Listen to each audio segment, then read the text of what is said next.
Hey, what's up, Street Gods? Eric from the Eric Street Photography blog. So the question is it possible to make interesting photos in the suburbs? So first of all, I think it is. You got interesting lawns like here, you got construction happening here, and I would actually say, funny enough, I've actually been super inspired to be photographing here in the suburbs of LA. So one of the best things about traveling and going abroad is realizing that everyone always over romanticizes a different place. So for example, when I was in Japan, all the hipster Japanese kids all essentially want to be Americans. And you know, I even see these kids like wearing, you know, Vans skateboard shoes and Vans shirts, and you know, even wearing shirts that say like Orange County or Long Beach and stuff like that. And Japanese people are actually really into California, especially Southern California, and they imagine that all Californians are always at the beach and we're always surfing.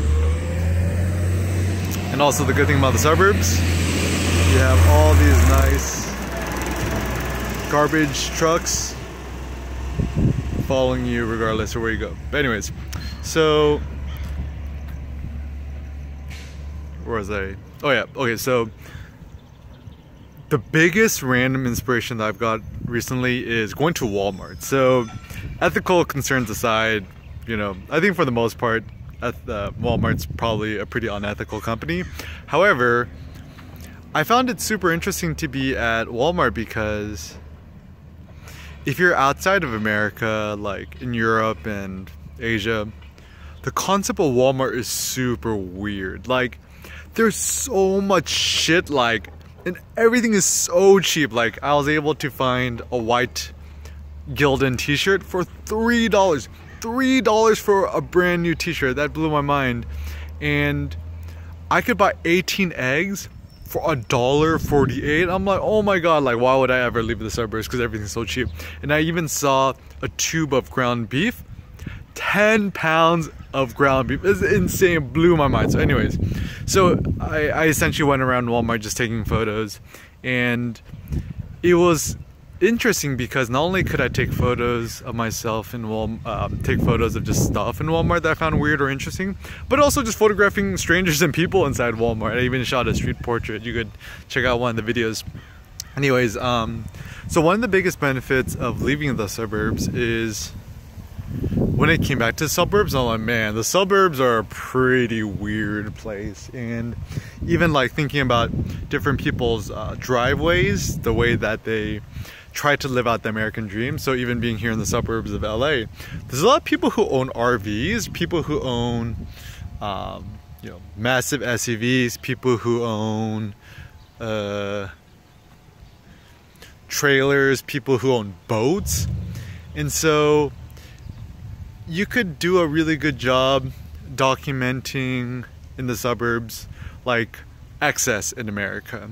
And I really do believe the secret to happiness in photography and just life is just making the best of what you have. So if you live in the boring suburb or a boring place, try to ask yourself and figure out how can you use that to your advantage, rather than being like, oh, I wish I lived in Tokyo or, you know, wherever. And it's funny because people in Tokyo actually wish that they were living in New York. People in New York wish they were living in San Francisco. People in San Francisco wish they were living in Tokyo, etc. So essentially no one's really happy where they are. And I think that is because people don't know how to effectively utilize the best positives of wherever they live. So my suggestion is, yeah, if you live in the suburbs, start a Walmart or a Costco photography project.